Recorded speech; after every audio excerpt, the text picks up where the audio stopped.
13, this is breaking news. What I can tell you that I know is that we have 2 deputies that were involved in a high-risk warrant service this morning, and shots were fired. We know that 2 of our deputies were shot.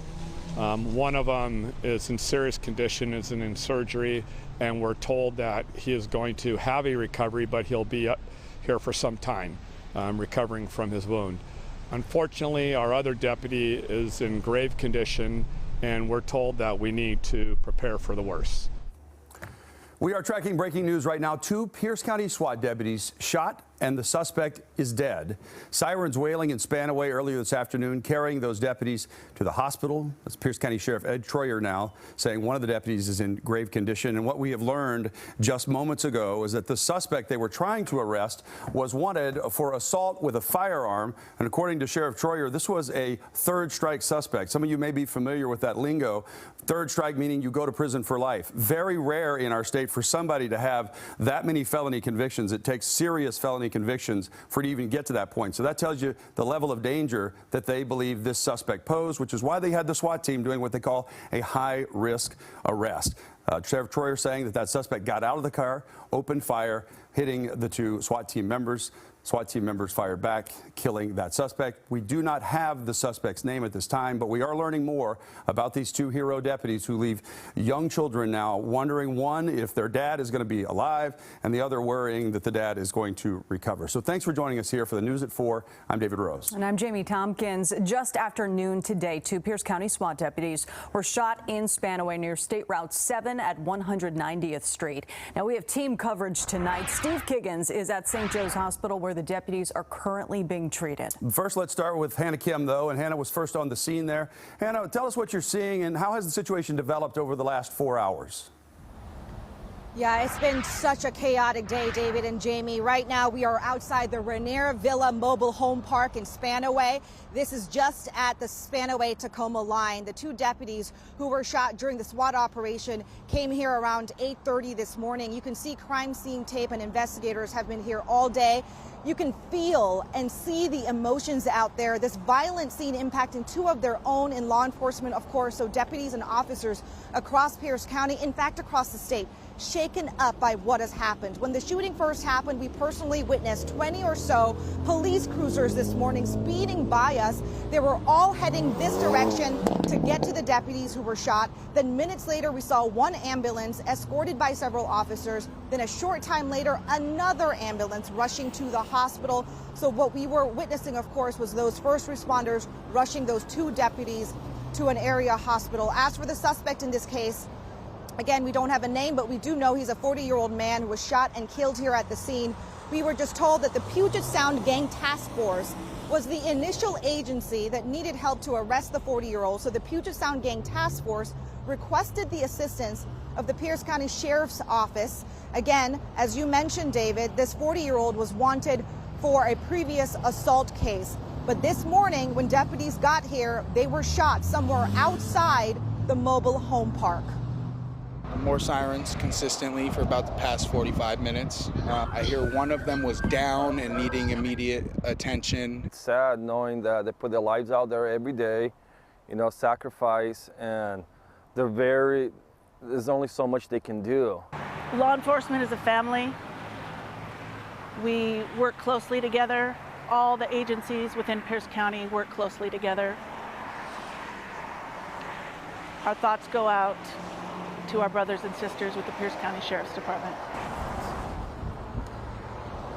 As you can imagine, we saw massive response to the scene here, which is near Pacific Avenue South and 190th. Because the mobile home park is so close to Pacific Avenue South, the road here in both directions, they were shut down for a while as investigators continue to investigate the scene. But as of this hour, I can tell you the roadway on Pacific Avenue South is back open. But the mobile home park here is very much active. So back out live here, again, you see crime scene tape. You see people who either know people inside living in this mobile home park. Outside, they're distraught, they're crying, to see everything that has happened here unfolded.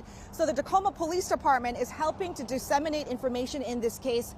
And because where the deputies were shot outside, I asked them if this was perhaps an ambush situation, whether they were targeted even before they were able to get inside a mobile home here. They say that that information still needs to be investigated, and a spokesperson told me they'll get back to me.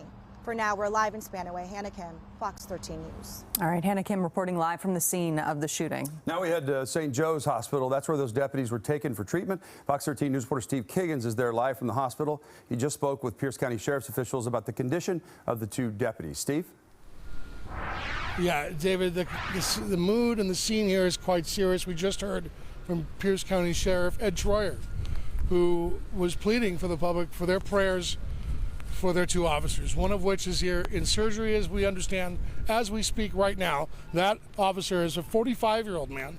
He's been in the department, I believe, 2 decades at least, and is a leader in the SWAT team. But the other officer, we are told, is gravely injured. He is a 35-year-old man, and he actually has a history with the military and the National Guard. This is the kind of tragedy that really pulls law enforcement agencies together.